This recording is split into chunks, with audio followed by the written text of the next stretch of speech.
வாங்க அனுஷா.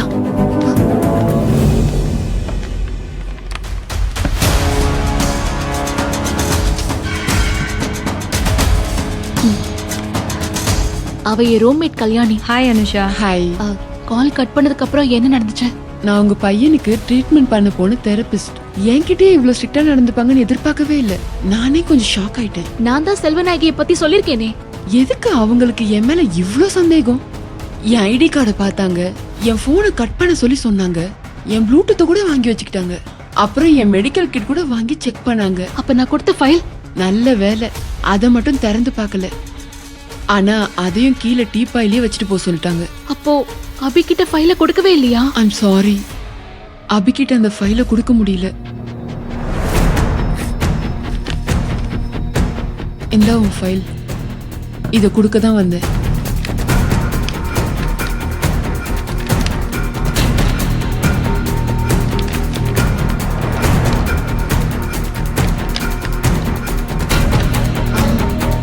அனுஷா, இதுல நான் கொடுத்த தேவியோட போட்டோவை காணுமே. அது வந்து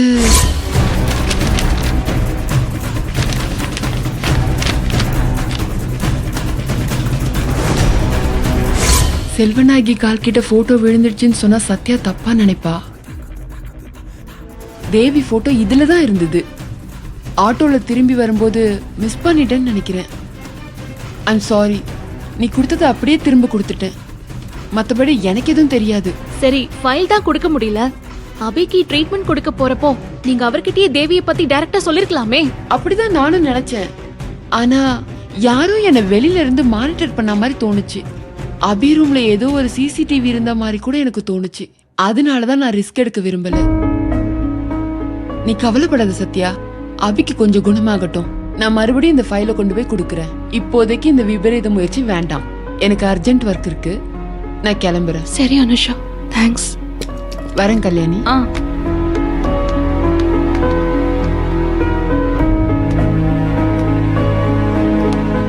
இப்படி விழுந்தடிச்சு ஓடுறா, ரொம்ப பயந்துட்டா போல இருக்கு. அனுஷா மூலமா அபிகிட்ட இந்த ஃபைலை ஒப்படைச்சிடலாம்னு நினைச்சேன், முடியாம போச்சே. இதுக்காக சோர்ந்து போயிடாத, அடுத்த முயற்சியில இறங்கு.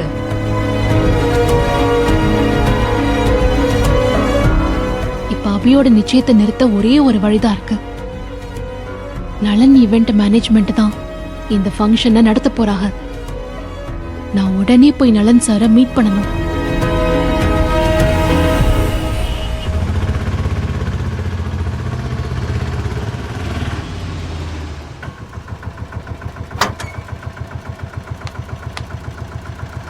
இந்தாங்கண்ணே. சரிம்மா. கடவுளே, நலன் சார் சொல்ல போற பதில்லதே என் அக்காவோட எதிர்காலமே அடங்கி இருக்குது. வா, யார்மா நீ? சாரோட கார் நிக்குது, இன்னும் ஆபீஸ்க்கு கிளம்பல போல இருக்கு. யாருமா? சார், நான் சத்யா. நான் இன்னைக்கு வீட்டுக்கு வந்திருந்தேனே. ஆமா தெரியும். என்ன விஷயம்? நான் நலன் சாரை பார்க்கணும். சார் ஆபீஸ் கிளம்புற நேரம் ஆச்சேமா. எப்ப வேணாலும் வீட்டுக்கு வரலான்னு கார்டு கொடுத்திருக்காரு.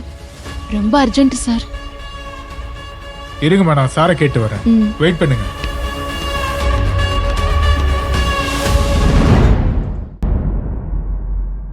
காமாட்சி, நான் ஆபீஸ் போயிட்டு வரேன். சரிங்க. ஆர்த்தி. அப்பா வரேன். ஓகே. சார் சொல்லுப்பா. உங்களை பார்க்க சத்யான்னு ஒரு பொண்ணு வந்திருக்கு சார். சத்யாவா? ஆமா சார். வர சொல்லுப்பா. Okay sir. சத்யா வந்திருக்கா, காஃபி சொல்லு. மீனா மேடம், காஃபி ரெடி பண்ணு. சரிங்க மேடம்.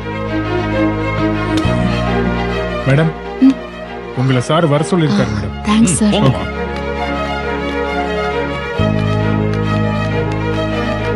போலாங்களா? அடடே சத்யா, வாம்மா வா. வணக்கம் சார். அக்கா வணக்கம். வணக்கம். அக்கா, மறந்துட்டீங்க பாத்தீங்களா? ஒரு போன் கூட பண்ணல. எந்த அக்காவும் தங்கச்சியை மறக்க மாட்டாங்க. நான் உன்னை மறக்கல. எம்மாடி, முதல்ல உட்கார சொல்லு. உன் பாச முளைய அப்புறம் புளியலாம். அக்கா உட்காருங்க. உட்காருமா. உட்காருங்க. சத்யா, ஏமா தயங்குற? உட்காரு. நல்லா இருக்கியாமா? நீங்க எல்லாம் என் மேல இவ்ளோ அன்பு காட்டும் போது எனக்கு என்ன ஆண்டி குறைச்சல்? நான் நல்லா இருக்கிறேன். மீனா அம்மா. காஃபி எடுத்துக்கிட்டு வா. குடுமா. தேங்க்ஸ்க்கா. சார் ம், நீ போ. சாப்பிடுமா. சார், நீங்க ஆபீஸ் போற நேரம் உங்களை தொந்தரவு பண்ணதுக்கு மன்னிக்கணும். பரவாயில்லம்மா, நோ ஃபார்மாலிட்டிஸ். நீ போனதுல இருந்து தகவலே காணோம். ஆ, வேலை விஷயமா அலைஞ்சிட்டு இருந்தேன் சார். அப்படியா? சரி, நீ காஃபி சாப்பிடுமா.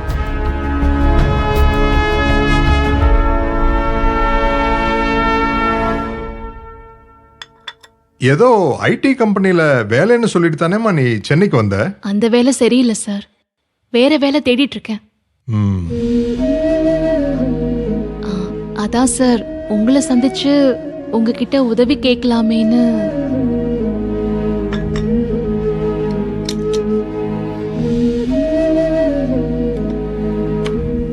சொல்லுமா, எவ்வளவு பணம் வேணும்? சார், நியாயமா நீ செஞ்ச உதவிக்கு உன்னை கட்டாயப்படுத்தி நானே உனக்கு உதவி செஞ்சிருக்கணும். பரவாயில்ல, இப்பவாவது உரிமையா வந்து கேட்டியே, அது வரைக்கும் சந்தோஷம். நீங்க தப்பா புரிஞ்சுக்கிட்டீங்க. நான் பணம் கேட்டு வரல. இங்க பாரு சத்யா, நீயும் என் பொண்ணு மாதிரி தான். நமக்குள்ள என்ன இருக்கு? சத்யா, நீ ஆர்த்தி உயிரை காப்பாத்திருக்க. நாங்க உனக்கு கடமைப்பட்டிருக்கோம். இல்ல ஆண்டி, நான் பணத்துக்காக வரல.